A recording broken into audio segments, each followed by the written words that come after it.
The text on my phone blurred as the photos loaded one by one.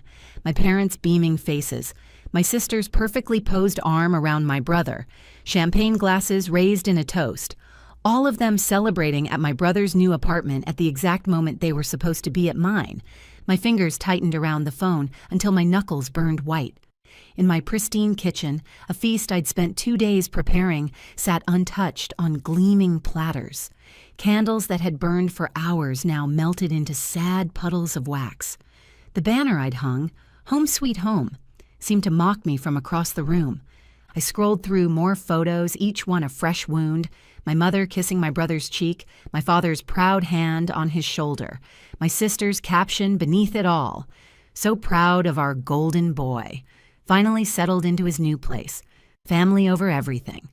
Family over everything, except me." My name is Natalie. I'm 27 and a financial analyst. This is the story of how I learned that true power isn't in seeking approval. It's in walking away when you're not valued. I'd bought this apartment entirely on my own. No co-signers, no family loans, no help. For years, I'd watched my parents celebrate my brother Ryan's every minor achievement while treating my accomplishments as expected and unremarkable. When I closed on this place, I thought, finally, something they couldn't ignore. Something that would make them see me. I'd invited them 6 weeks in advance, sent reminder texts, called to confirm. We wouldn't miss it for anything. My mother had promised 3 days earlier. Yet here they were, glasses raised at Ryan's hastily planned housewarming, an apartment he'd signed for just last week. None of them had even bothered to text me an excuse. I set down my phone and moved methodically through my silent apartment, blowing out candles, covering food, turning off music.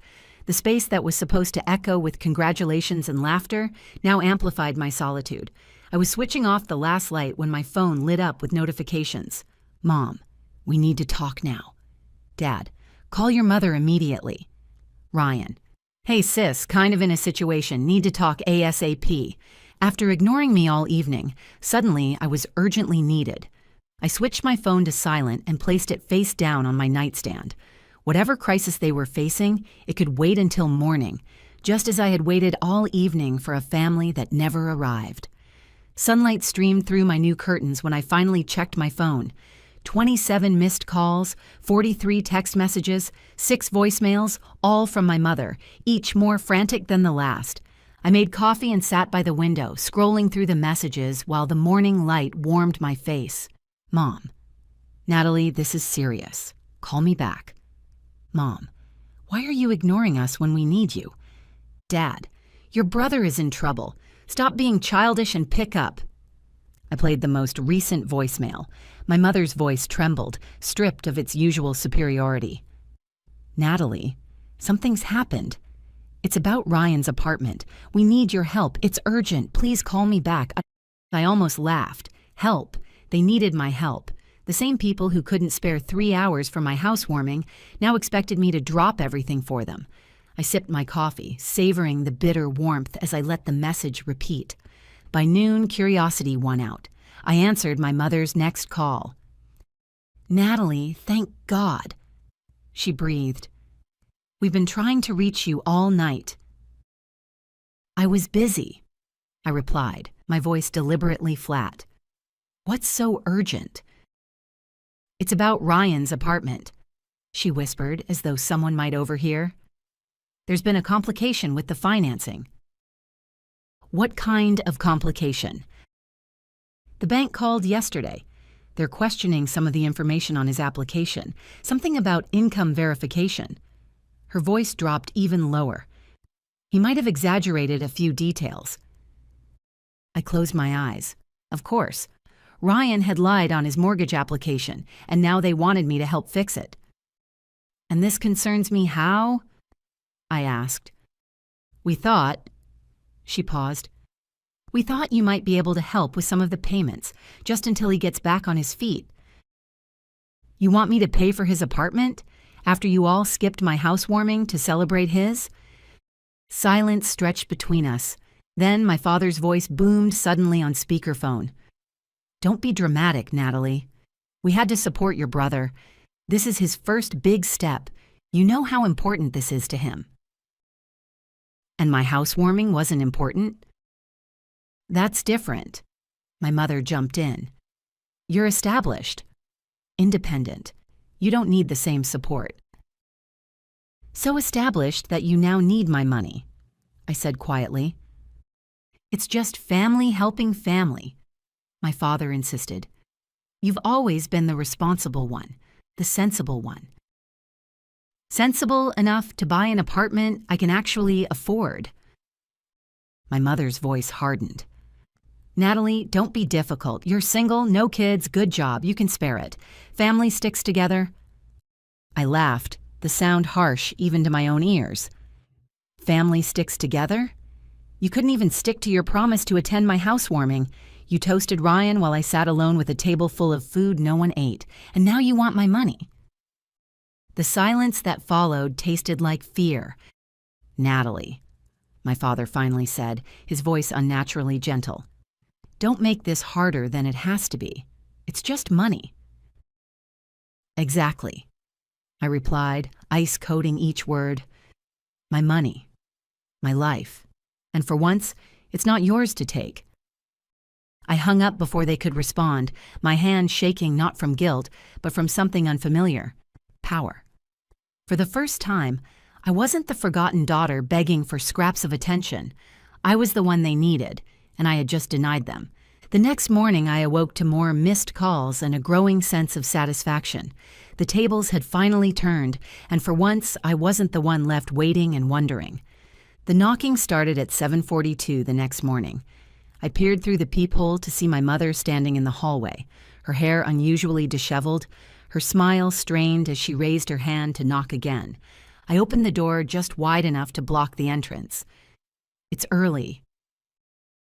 I've been calling all night, she said, forcing brightness into her voice. You weren't answering. I was sleeping. Some of us have work today. She glanced past me into the apartment. Can I come in? We need to talk. We talked yesterday. Her smile tightened. Natalie, sweetheart, I don't think you understand how serious this is. Your brother could lose everything.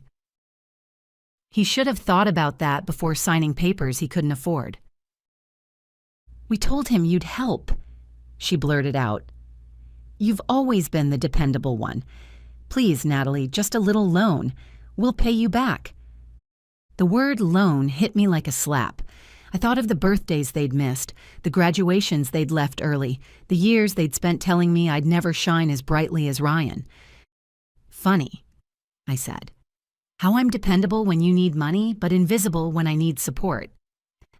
Behind her, the elevator doors opened, and my father stepped into the hallway, his face tight with frustration. Enough games, Natalie. This family needs your help. No, I said, the word strangely liberating. What this family needs is to understand consequences. My mother's eyes glistened. We're your parents. You owe us. I owe you? I laughed incredulously. You owe me 15 years of dinners where I sat ignored. You owe me every holiday where I was too boring to be noticed. And you owe me an apology that I know will never come. My father stepped forward. You can't turn your back on family. Watch me. I shut the door firmly, the sound of the lock sliding into place like the period at the end of a sentence I'd waited my whole life to say. For the next 3 days, my phone buzzed relentlessly. Relatives I hadn't heard from in years suddenly found my number. My parents must have called a family meeting and shared my number with everyone who might influence me. Aunt Karen. Your parents are devastated. How could you abandon your brother like this? Uncle Tom. Family takes care of family. Don't be selfish. Cousin Emily. Ryan's under so much stress. Can't you just help a little? I didn't answer any of them. Instead, I focused on my life, the one I'd built without their help. I worked, met friends for dinner, and spent evenings in my apartment surrounded by furniture I'd chosen, art I'd hung, in a space that belonged solely to me. On the 4th day, I listened to a voicemail from my mother that made me pause. Natalie, please. Her voice cracked. The bank is threatening foreclosure. If word gets out, it'll ruin us. People will know Ryan failed. We can't let that happen. Please think about the family name. The family name. The same name that had been used to exclude me, to compare me unfavorably, to remind me I wasn't special enough. Now it was being wielded as leverage to make me comply. That night, I pulled out the paperwork for my apartment, the deed with only my name on it, the mortgage I paid alone, the savings account statement showing I'd done it all without touching the emergency fund I'd built over years of careful planning. I took a photo of the deed, my name boldly printed at the top. I typed a caption, "Built this life without anyone's help. Some stories tell themselves." I didn't post it, not yet, but I saved it, finger hovering over the share button, savoring the power of knowing I could. 2 weeks into this standoff, the calls became more desperate. On Saturday morning, my brother himself finally called. I answered on the third ring. Natalie. His voice was thinner than I remembered, the usual swagger replaced with something that sounded suspiciously like fear. "We need to talk." "We're talking now." "About the apartment. Things are complicated." "So I've heard." He sighed heavily. "Look, I know we've had our differences, but you can't just sit back and watch me lose everything. You're my sister. You're supposed to help." I let his words hang in the air between us, then calmly, "Did you think about me when you all skipped my housewarming? When you celebrated your new place while I sat alone with enough food to feed 20 people? Was I your sister then?" The silence stretched so long I thought he might have hung up. "It wasn't my idea," he finally mumbled. "Mom and Dad insisted. And you went along with it, like you always do when it benefits you. That's not fair." "None of this is fair, Ryan. That's the point." After we hung up, I opened my social media app and looked at the photo I'd saved 2 weeks earlier. The deed to my apartment with my name bold and clear, paired with the caption I'd written, "Built this life alone.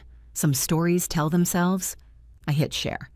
Within hours, the notifications flooded in. Friends from work commenting with fire emojis and congratulations. College classmates I hadn't spoken to in years sending messages of support. Even distant relatives chiming in.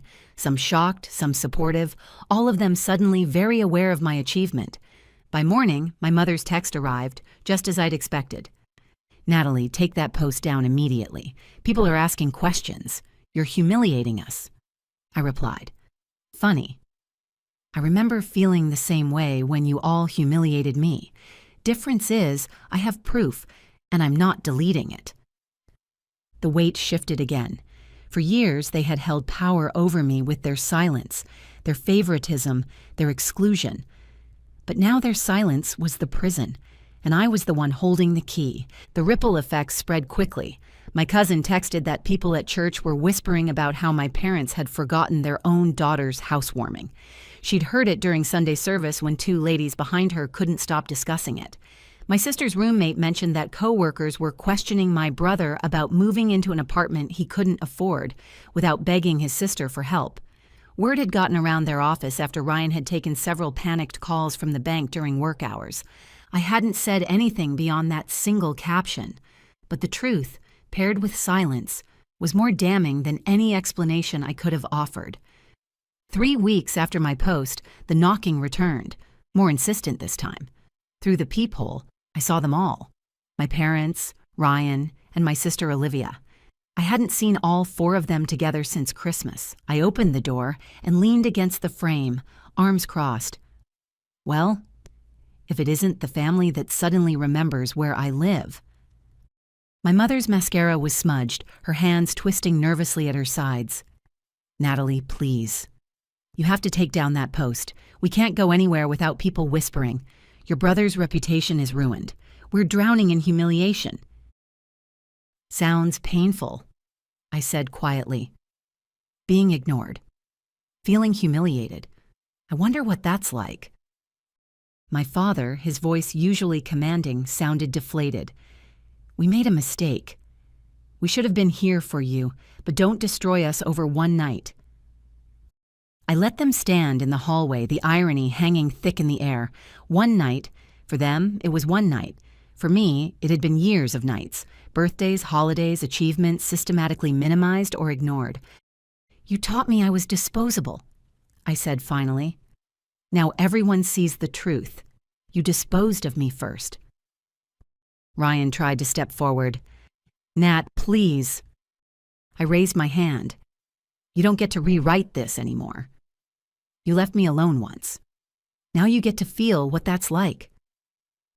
Their eyes dropped, heavy with the weight of a shame they'd never had to carry before.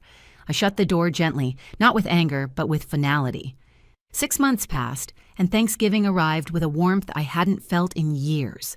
My apartment glowed with warmth, candles lit, music playing softly, laughter spilling from the kitchen where friends helped prepare dishes they'd brought to share. The table was full, not just with food, but with people who valued my presence. During dessert, my phone buzzed with a text. A cousin had sent a photo from my parents' house. A sad-looking turkey burned at the edges. Ryan and Olivia glaring at each other across the table. My parents forcing smiles through obvious tension. The caption read, "It's not the same without you." I didn't reply because, for once, that was the truth. They had built their family image, their celebrations, their sense of superiority on my silence and my compliance. And when I stopped showing up, everything they thought was solid had collapsed. Later that night, after my friends had gone and the apartment had quieted, I stood by my window overlooking the city lights. My phone buzzed again, a voicemail from my mother. "Natalie." Her voice heavy with what sounded like genuine regret. "I'm sorry. We should have been there. We lost sight of what mattered. Please call me." I didn't. Not because I couldn't forgive, but because some lessons need time to be truly learned. The empty chair at their table, the whispers in their social circle, the silence of a daughter who finally chose herself. They had wanted me invisible. Instead, I'd built a life too bright for them to dim. And in the glow of my own making, I realized I wasn't the forgotten one anymore. I was the one who had walked away. As for Ryan, I later heard through my sister that he'd lost the apartment after the bank completed their investigation. He moved back in with our parents temporarily, a humbling experience for someone who'd been so proud of his falsified independence. The mortgage fraud investigation had concluded with him paying a substantial fine rather than facing criminal charges, a consequence that seemed fitting for his deception. Before you go, here's a quick bonus for sticking around. If you love learning and growing like I do, you need to try audiobooks. I've got an exclusive deal with Audible. Your first month is completely free. That's access to over 500,000 titles, zero cost to you. All the details are waiting in the description. Don't miss this one.